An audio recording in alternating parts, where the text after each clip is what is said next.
Just a quick heads up, this is part 2 of a 2-part story, so you may want to go back and listen to the first part if you haven't already. While Tessie might be Tahoe's most famous myth, the lake's indigenous lore contains far more unsettling creatures. One Washoe legend that will make your skin crawl is the tale of the water babies. According to Washoe oral tradition, Cave Rock, a towering stone formation on Tahoe's southeastern shore, is home to malevolent water spirits known as water babies. In some versions, these beings are the vengeful spirits of infants that were drowned in the lake in ancient times. In others, they are shape-shifting half-fish, half-human creatures that lurk in the waters and along the shore. The legends agree on one thing: encountering a water baby can mean doom. I'm Sarah Powell, and this is Obscurata, because some stories have no ending.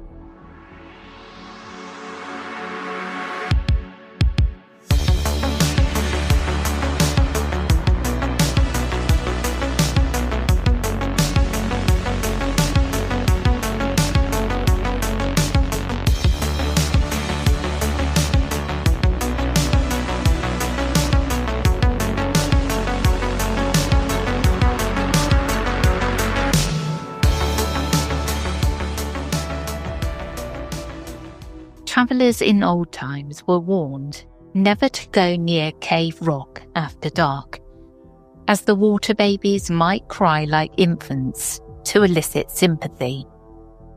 If a passerby goes to investigate the wailing, the water babies will drag them under the waves to their death. Even hearing the eerie cries or giggles of these entities is considered a terrible omen of illness or misfortune.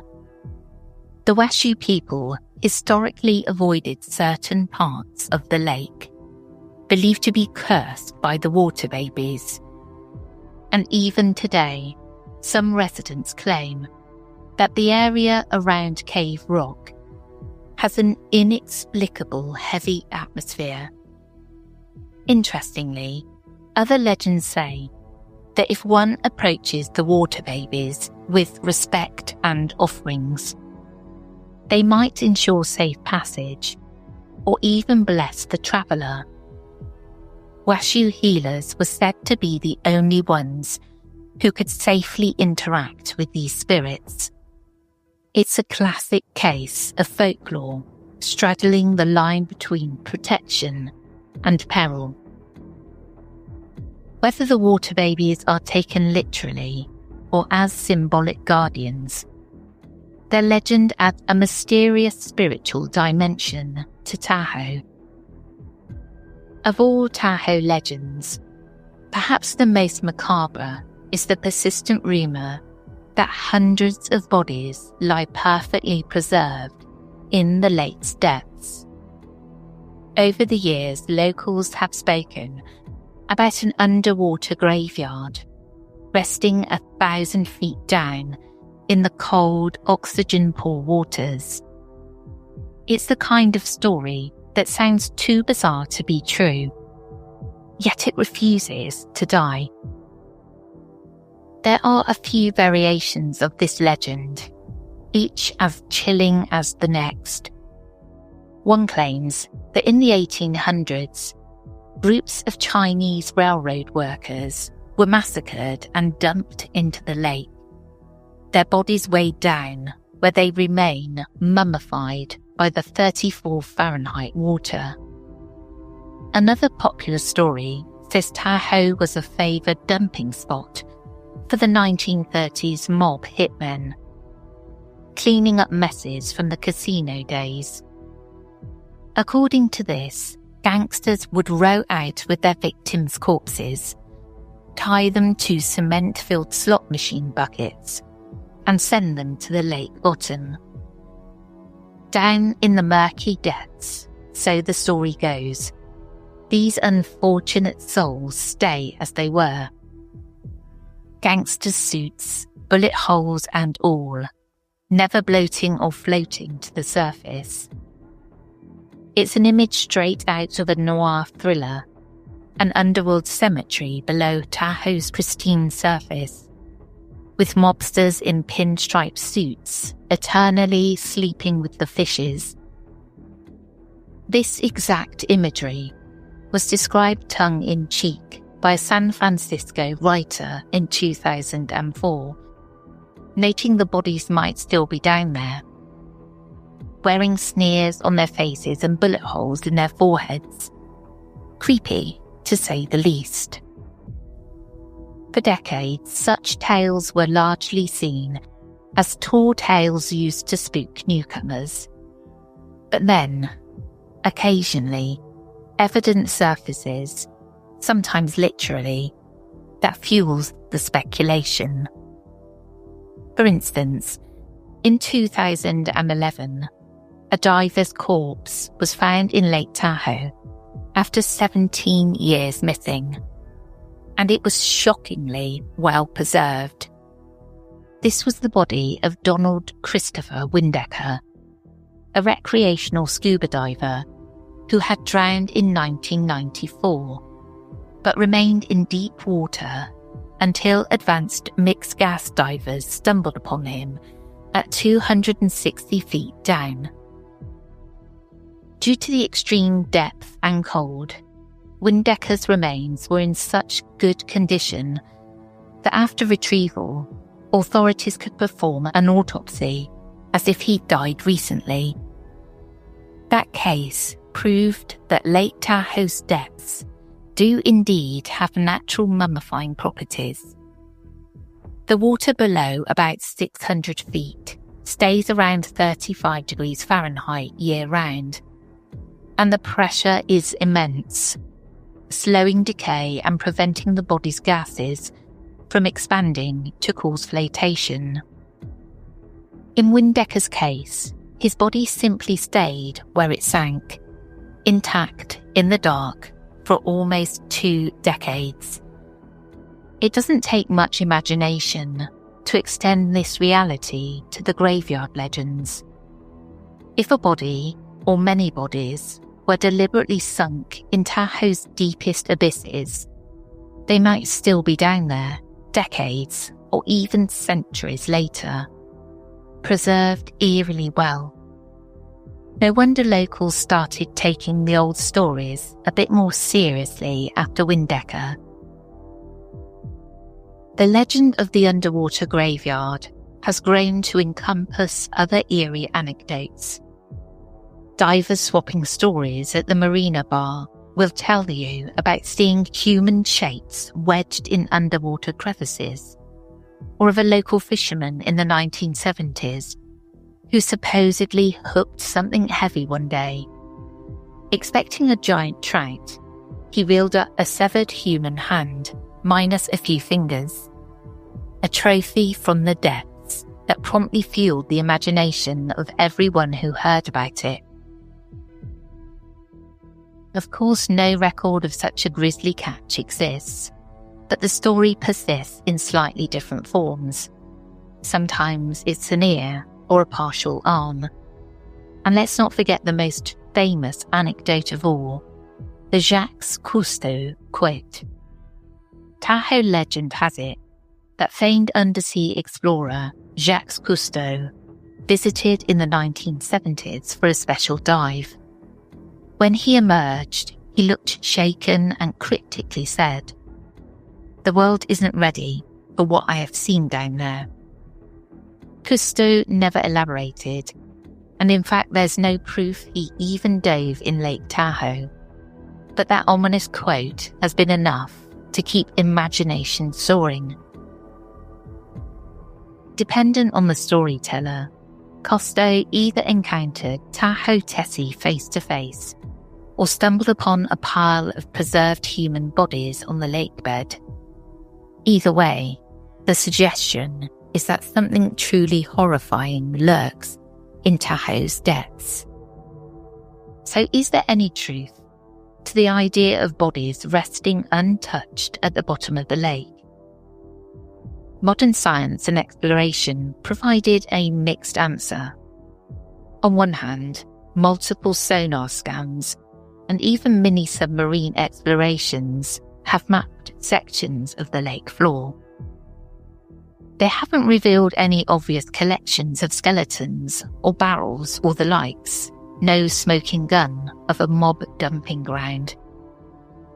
A comprehensive month-long search by a team of 33 volunteer divers in 2006 turned up tree trunks and debris, but zero bodies.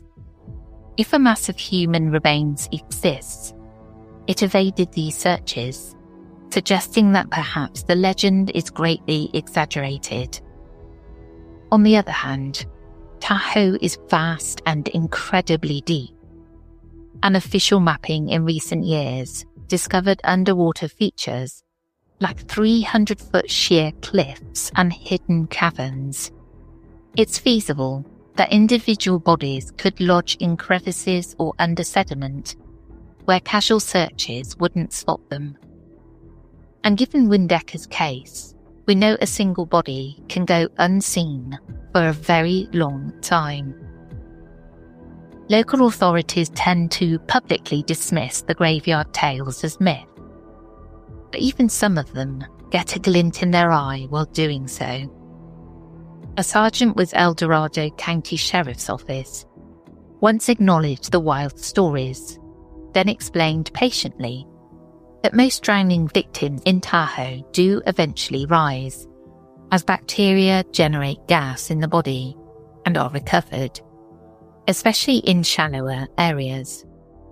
In the same breath, he conceded that some bodies do disappear in the deep and never resurface, thanks to the unique cold depths. He also debunked a related rumour that Tahoe is connected via tunnels to nearby Pyramid Lake. The idea that bodies drift between lakes, that's geologically unfounded. Still, he recognised that Tahoe holds an enduring fascination precisely because so much of it is unseen by human eyes. For all our mapping and sonar, a diver or rover can only cover so much ground down there. Unexplored and inexplicable parts of Lake Tahoe remain, as one writer put it, and where knowledge ends, folklore begins. Whether or not Tahoe houses an underwater morgue of lost souls, the legend itself has left a mark. It earned the lake a morbid nickname, the Grave, among some local fishermen. It's even inspired horror writers and filmmakers to use Tahoe as a setting for cold water mysteries. Perhaps the best approach to this legend is one of respectful uncertainty. Next time you gaze over Tahoe's mesmerising blue expanse, remember that its greatest secrets lie far below in the darkness. There's something about extreme depth that calls to our most primal fears. What's down there? Sunken logs and trout schools, certainly. Possibly a giant elusive monster. Possibly the restless dead. The truth is, we won't know until the lake gives up its secrets, and Tahoe isn't in any hurry to do that. For all the talk of ghosts and monsters, some of the most haunting tales from Lake Tahoe are entirely real. The picturesque communities around the lake have seen their share of very human mysteries. People who walked into the Tahoe night and never came back. Or crimes so perplexing that they might as well be X-File cases.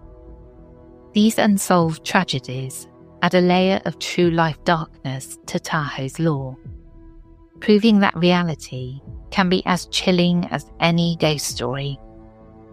Chief among them is the disappearance of the young nurse we met in our opening, Donna Lass, who vanished from the bright lights of a casino and entered Tahoe legend. Donna's story has become one of Tahoe's most infamous cold cases, equal parts crime mystery and almost urban legend. After that Labor Day weekend night, in September 1970, when Donna Lass inexplicably went missing during her shift at the Sahara Tahoe Casino, an intense investigation ensued. Friends and families were baffled. Donna was a responsible, grounded woman, not someone prone to running off. Yet there were few clues.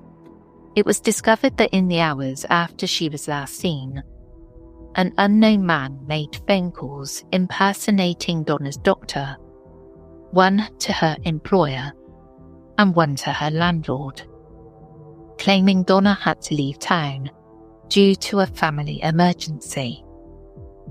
This was an obvious lie, but it bought the culprit time. By the time police were alerted, Donna was long gone.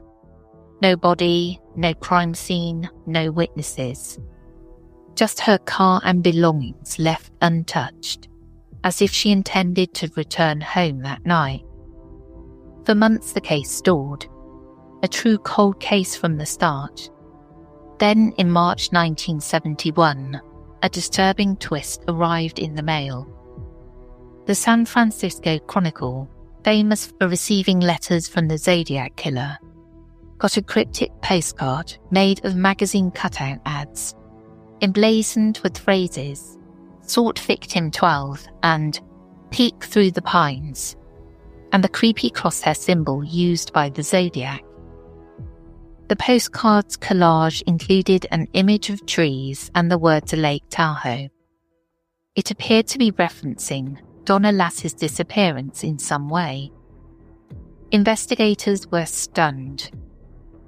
Was Donna actually the 12th victim of the Zodiac Killer, who had terrorized Northern California in 1968 to 69?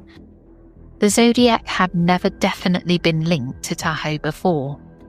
Police couldn't verify if the postcard was truly from the Zodiac or a sick copycat.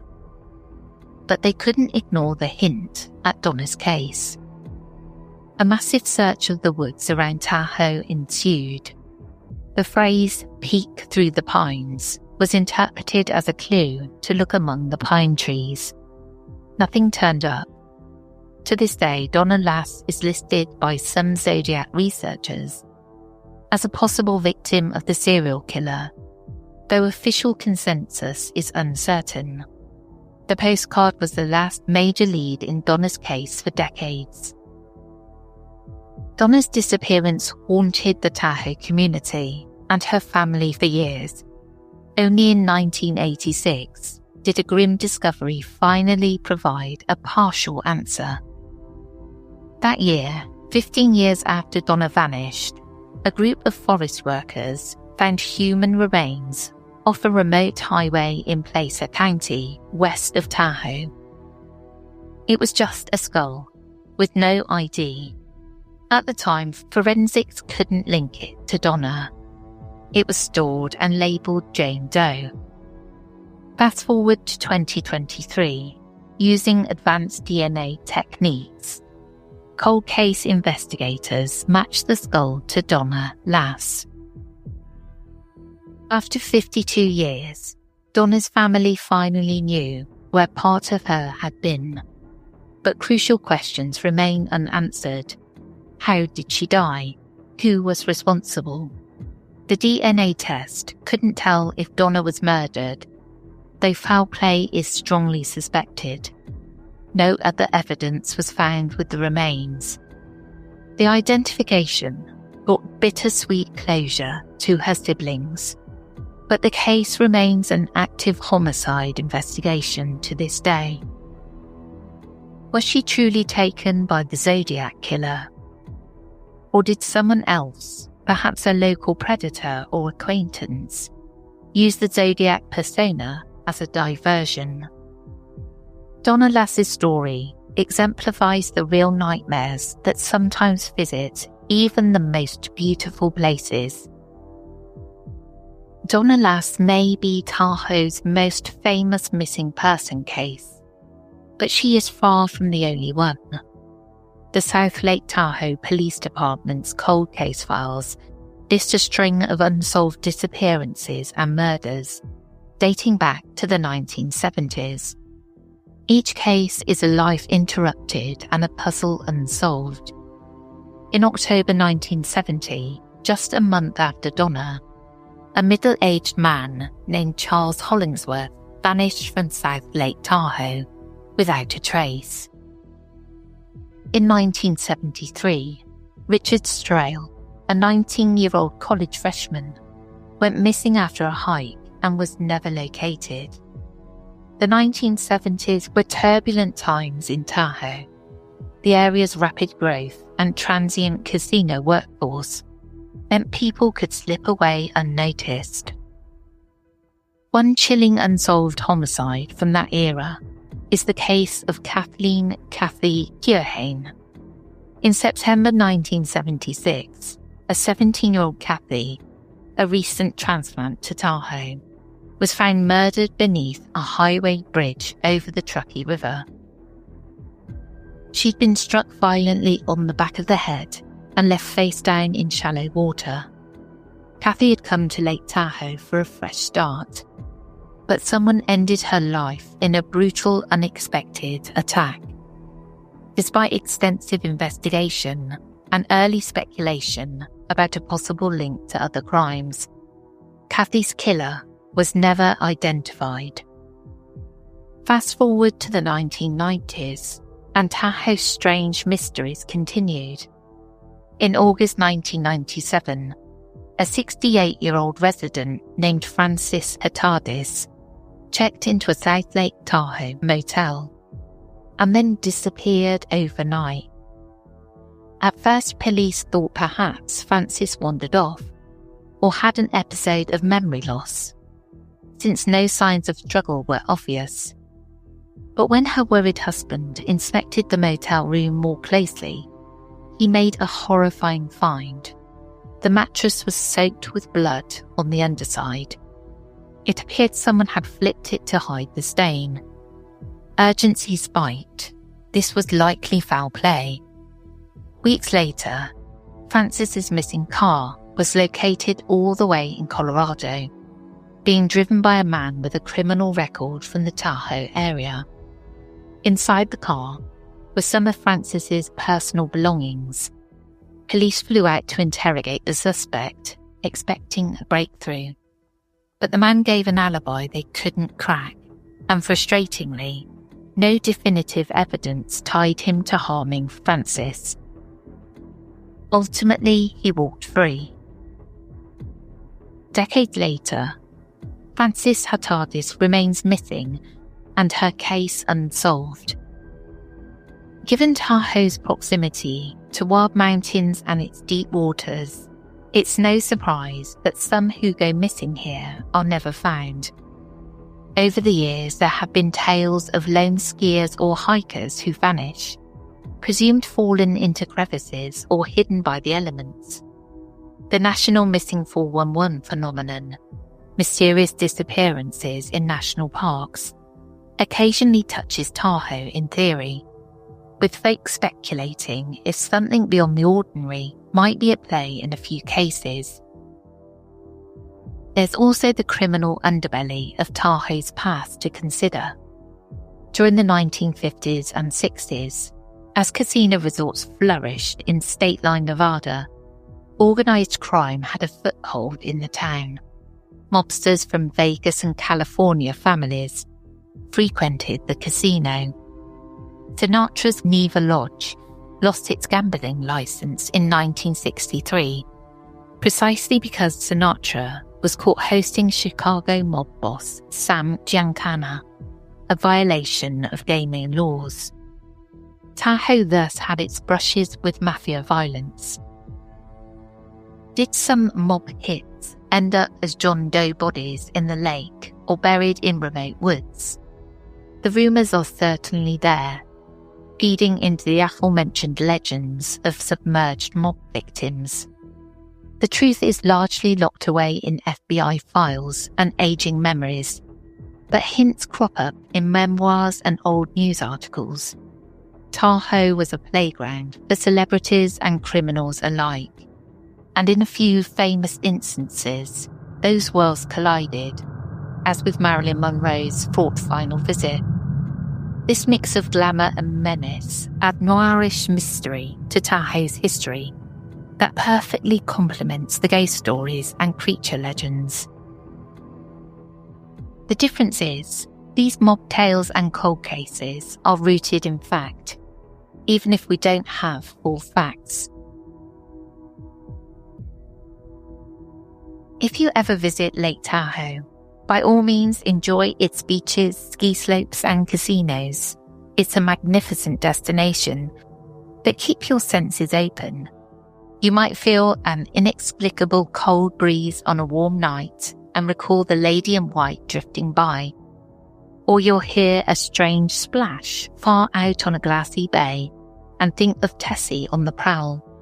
Perhaps you'll drive the quiet highway at Emerald Bay and catch yourself glancing at the dark trees, half expecting the hermit of Emerald Bay, old Captain Dick, to appear on the roadside, dripping wet and seeking his island tomb.